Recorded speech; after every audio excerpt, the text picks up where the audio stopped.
Hello guys, good morning. Tanghali na po at hindi pa bumabalik ang asawa ko galing sa pag-iigib. Ay nako, malamang siguro nito ay nabiyahe na naman. Ganitong oras po kasi yung Purina malapit nang magsarado. Kaya tayo na nga susundan natin siya. Hanggang ngayon wala pa Ganito po guys yung trabaho ng asawa ko sa araw-araw. Gigising siya ng madaling araw. Tapos sahod kaya nila rin tubig. Ano sahod? thank you po Kuya Nardo. Ay pala kanina ko pa hinihintay, wala pa siya. Kanina ko pa hinihintay. Sabi ko na nga nabiyahe siya kaya Ay, wala nasa pa. Raymond? Yan nagsusuka. Hindi na. So muna siya kakain na matitigas. Hanggat di pa siya nakakatupon. Tara na po mga kamarites, tawid na po tayo. Tingnan natin yung mga nasahod na tubig. Ay nako, ito pala yung sinabi ng asawa ko. Habang nagsasahod daw siya, nakadalawa pa lang daw siya na timba. Ayun, tinawag na daw siya ng kanyang masugid na pasahero. At ito na nga po guys, yung nasahod ni Kuya Nardo, may 4 na timba po dito. Ngayon yung daladala kong timba, lagyan po natin ito ng tubig. At syempre, bago natin lagyan ng tubig, ito'y atin munang linisin.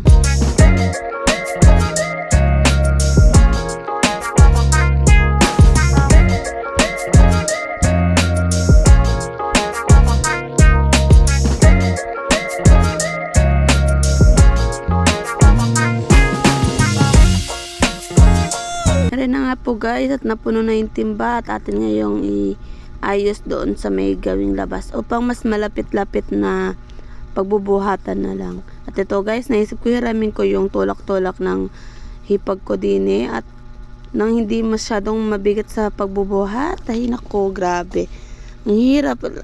Susumpungin na naman ito, malamang tsak yung likod ko, kaya kailangan natin ito. At ito guys, hindi naman natin ito totally bubuhatin. Isasakay lang natin ito dito. Sasakay natin dito sa tulak-tulak, tapos ibababa natin doon. Ganun lang po hanggang sa dumating po yung asawa ko at siya na po yung totally magbubuhat doon sa bahay. Kasi ito guys, napakabigat nito. Talagang hindi po natin ito kakayanin. Ay naku.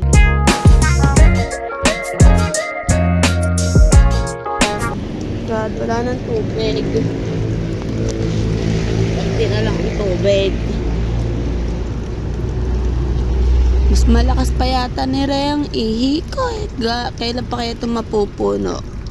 Ganito po dito mga kamarites, kapag tinanghali ka ng gising, ay naku, malamang wala ka nang iinumin or gagamitin panligo. Mga kamarites, tignan nyo ang Purina. Ito yung itsura niya dito sa labas. Kaaliwalas, no? Buti na lang mga kamarites, no? Samantalang 20 years na ako dito sa Pulilan. Araw-araw ganito lagi yung ginagawa namin sa umaga. Gigising ka, tapos mag-iigib. Ganun. Tapos ayan, kinabukasan, ganun ulit ang gagawin, mag-iigib. At ito masaklap nung time na nagkasakit ng asawa ko. Yun, kami nung mag-iinay nag-iigib ito. Ay naku, grabe, ang sakit sa likod. At buti na lang meron kaming katulong na tulak-tulak. Hindi guys, malapit na rin mapuno, nakalahati na mahigit. Ganyan ang tubig namin.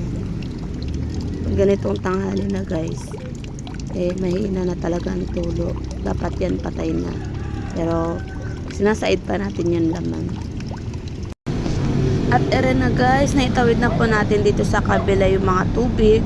At antayin na lang po natin yung asawa ko para siya yung magdala doon sa aming bahay. Hindi po ito mabubuhat at napakabigat po.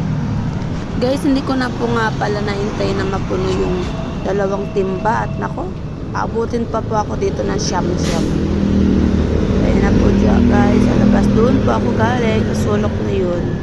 Doon po kasi yung gripo. At ayun na nga po guys, dumating na yung asawa ko at siya naman yung susunod na magbubuhat na nito. At ito guys, nandito na po kami sa aming bahay. At ayan, inuunti-unti na po niya itong binubuhat. Napakasipag po niya, no? Tsaka napakabait. Saan ka pa makakahanap ng ganyang lalaki? Kaya sabi ko sa mga anak ko, maghanap sila ng asawa na responsable at mabait. Kaya ayan na guys for today's video. Thanks very much. Thanks for watching.